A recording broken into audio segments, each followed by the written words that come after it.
Hello everyone, I'm Randall Mendenhall alongside Brad Ross on location at the Range Systems Studio.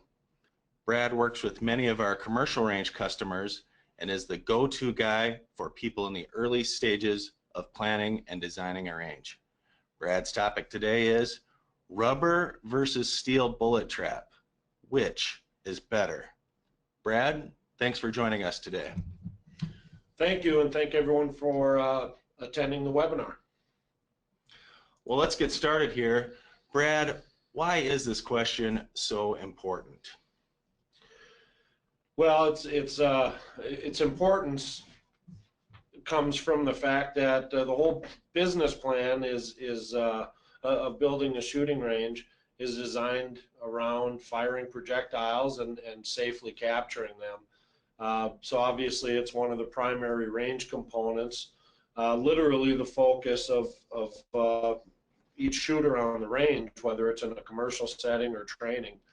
And then there's also, it's an important question because there is a lot of information out there, a lot of perceptions, a lot of inaccurate or misinformation in the industry. So it's important to really determine what's better for for each circumstance.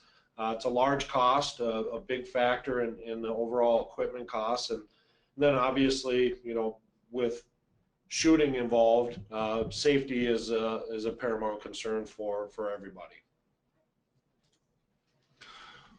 Well, we posed the question rubber versus steel bullet trap, which is better? But really, Brad, what should the question be? Well, and that's a perfect way to get into what we're going to talk about today, is because it's not which is better. It's which trap is better for me and how I plan on using it. Both types of traps have been around a long time. They all have their pros and cons. But if they're, here at Range Systems, we carry 3 different types of traps, and if one was one size fits all, we would cut down on our SKU count, make it a lot easier for the customers. But the fact of the matter is, the features and advantages and benefits of these different types of traps are there to suit the needs of the individual, and to determine that, you really have to ask the questions of how is the range going to be used? What are the activities? Is it just straight line fixed position shooting, or is there tactical training? And those kinds of activities need to be brought out and used in the determination of what trap is best. For the commercial range customers, which one best supports the revenue plan? It's an important thing. Being a for-profit business, those things, how it's going to be used, how it's going to make money for you, how much it's going to cost, those things are all pretty important, especially for the commercial range customers. And because most folks looking to build a range have been in the industry, and not all but most, and have a bit of a passion or background, there might have been things that they've seen or used, they have concerns or pain points, or they're just strictly, I don't want that for my business. So that some of those things should be brought out in the open to determine how the trap choice is going to support that. And then we'll get into this a little bit later, but how much space do I have? They're all different shapes and sizes. Well, let's go ahead and help our audience today determine which bullet trap is best for me. And we've put together a list here. What 9 factors must I consider to make the best decision? How could this help our audience make their determination? And what are we going to cover here? So we'll just kind of go through one by one, talk about some of the the differences, the pros, the cons of each type of trap, and hopefully answer some questions and better yet, stimulate new ones from our audience here. Excellent. Well, let's go ahead and get started. Factor number 1, obviously money is very important regardless of of customer segment. So question or factor number one, what is my initial investment? What should our audience know, Brad? Well, yeah, money is always a driver. Not always the biggest, but usually one of the top, which is why I have it listed number one. But I want to point out that it's not the investment, it's the initial investment. That's what we're talking about right now. We'll get into some of the other things like cost of ownership as we go through the presentation here. But initial investment is really going to be related to a couple of things: the equipment costs, the transporting of that to your location, and then the installation. Depending on the model, steel traps are typically 3 to 5 times higher on the equipment cost than rubber traps. Part of the reason for that is there's just more to it. There's more, I guess I'll call them components or different technology, which really can add to the installation of it. It's a more difficult product to install. So the equipment is 3 to 5 times higher than rubber, but the install cost could also increase as well. Shipping costs, in the case of the average steel trap out there and the average rubber berm trap, actually the weights are pretty similar, which was surprising to me when I first heard it. So really negligible difference there for the initial costs. All right, let's switch to our next factor. Factor number two, what sound and air concerns do I have? What should our audience know about that? Well, a couple of the main hot buttons out there are sound and air quality because of the nature of the lead being fired in the range. Obviously, we're not looking at a bullet trap here, but you can see there's a lot put into ranges in a general sense to ensure that sound is reduced both within, reverberating within the range, as well as transferring outside of that range box. And then at the top you can see the ventilation diffuser on the top right. That's a pretty large and important piece of equipment, and these things are really designed to keep that pollution of sound and air to a minimum as much as possible. And the trap type that you get can affect this. The next bullet point there, using the phrase impact and redirect, which is your steel trap, versus tumble and friction that is used to encapsulate a round for the rubber trap. These things they greatly change the amount of sound and air pollution that's generated on a range. So just to go further on that, let's start with impact and redirect. The design of steel traps are to purposely create that violent collision between a bullet and hardened steel. And when that happens, the bullet breaks up into fragments. And the design of the trap redirects these rounds into, we call it a throat and a deceleration chamber to take the energy out so it can come to a stop. But that impact and redirect are important things. Impact we'll talk about now. Redirect we'll get into a little bit more later, but you're purposefully breaking apart the projectile, and that does create additional lead dust.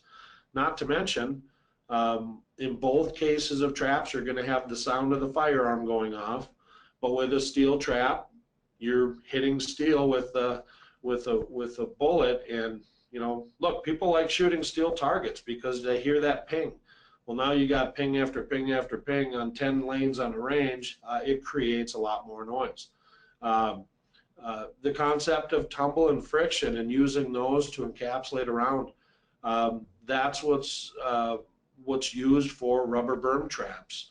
The round goes into the the rubber media, and actually gets thrown off of its axis and starts to tumble, and then uses the friction of the rubber and the tumbling of the round to take the energy out and come to a stop and be captured in the rubber.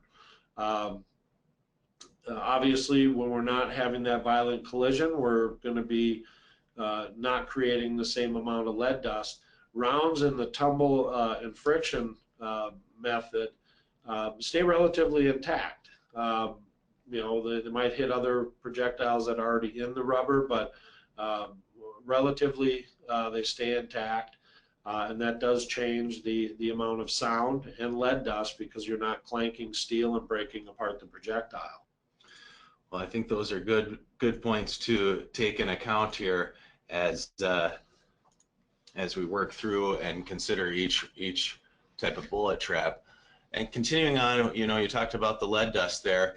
Let's move to factor number 3. What routine maintenance will I have to do? Well, and this is a good spot for this slide, because where I talk about just finishing up with capacity on the range of rounds in between the two traps, that doesn't change the routine maintenance that's needed. The maintenance will help reduce or eliminate repairs down the road. The maintenance required on steel versus rubber are pretty different, though. Both traps are going to need ventilation filter changes. There is some lead dust cleaning on both, and the removal. But really, the trap cleaning, when we talk about how different they are, that's what I want to touch upon a little bit more. So the misconception on a steel trap is that, well, heck, the rounds go in there, they drop into the bucket, I grab the bucket, I go and take it in, and we're good to go. It's steel. What could go wrong? There's maintenance, no maintenance required. Well, that's a big misconception that can lead to huge repair costs down the road, because again, we're creating that violent collision and breaking apart these rounds into small pieces of dust. And even if you have a separate dust collection unit, that dust gets everywhere, and if it's not routinely cleaned out,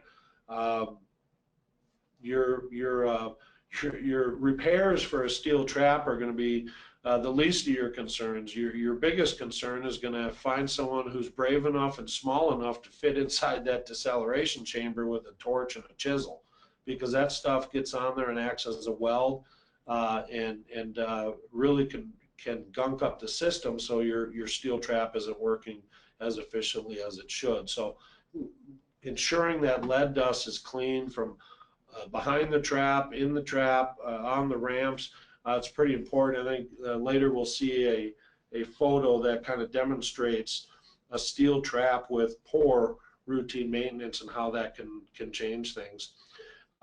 With rubber traps, a lot less lead dust. Ventilation filters still need to be changed, but on average they need to be changed 4 to 5 times less often than ranges that have a steel trap.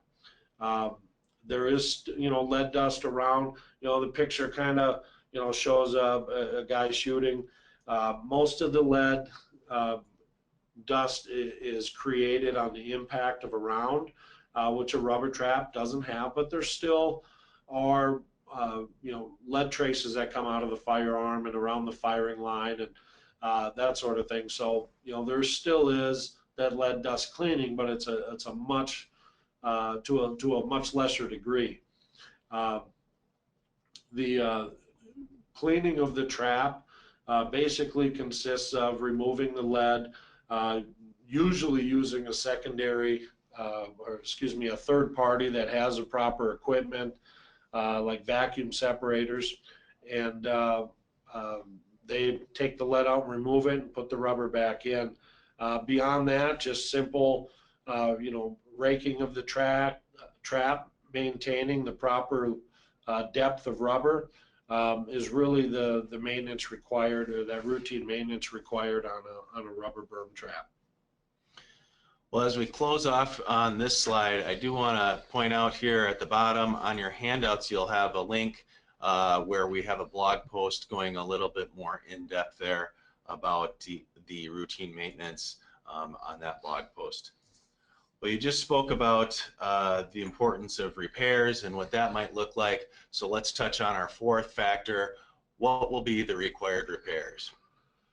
Well, and this is the slide I previously referred to, and you know, this is a steel trap that that's in the industry. Not going to discuss the model or you know who made it, but this trap is it's showing a lot of wear from lack of maintenance, and you can really see, you know, first of all, when I talk about that throat, there's that area right there where it's starting to close up, where that lead dust is really getting in there and creating a weld. And you know, that's going to cause some problems. It's really going to, you know, prevent that trap from being able to not only work effectively, but to be safe. And then lower down that ramp, you can see the collection of these lead fragments, you know, and this is likely due to you know, overusing this steel trap without doing the routine maintenance. So steel wears with heat, and when you have especially high volume ranges that take a lot of rounds, they get that wear. The steel starts to get deformed a little bit, and you know, that's what I can only suspect happened here, because otherwise that lead dust wouldn't pool up in those areas. They have to be low spots, because that steel was not inspected on a regular basis or replaced you know, as needed. So because of that, routine maintenance wasn't done. This is a trap that's having all kinds of issues. The biggest being the closing of that throat. That could cause some ricochets and that sort of thing. So, this photo really shows what neglect can do. This is going to be a pretty expensive repair. Likely, this customer reached out to, you know, to have us look at ripping out a trap and replacing it with a different type. That's just speculation, though. That's neglect is really the biggest. Neglect of maintenance is really the biggest reason or cause of expensive repairs. Sure, there's faulty product from time to time that's usually taken care of by the manufacturer. Misuse or fatigue; those are key as well. But really, the big one is neglect. Neglect of the routine maintenance that's needed. And that, you know, that kind of runs into these next bullet points. You know, and I'll skip down one to the cost to replace the wear items. You have rubber and you have steel. So if you have to replace it, like the picture, if you have to replace those steel panels, that's going to be more expensive than having to top off the rubber after cleaning. You can get a bag of rubber for less than the price of a bag of dog food. And rubber is pretty resilient. When we talk about the lifespan, what lasts longer, almost everybody, their first quick twitch answer is, well, steel's got to last longer. And that's just the opposite. Steel deforms when it gets overheated, as I mentioned. Constant barrage of rounds, it will actually change the shape of the steel and damage it. Rubber just kind of moves out of the way. Sure, there's a little bit of you know, topping off needed, a little bit of breakdown of the rubber, but again, it's cheap. It's easy, and even as it starts to break down, it's not leading to other issues like steel, where these plates are starting to break down. They got to be replaced at the start, or it leads to other issues. So effort needed. I guess emptying a bag of dog food or rubber into the top of a trap and raking it out versus undoing these steel products and disposing of them, but also replacing them. I think the effort for a steel trap, when you have to do that repairing or replacement of the equipment, is a much more expensive way to go. So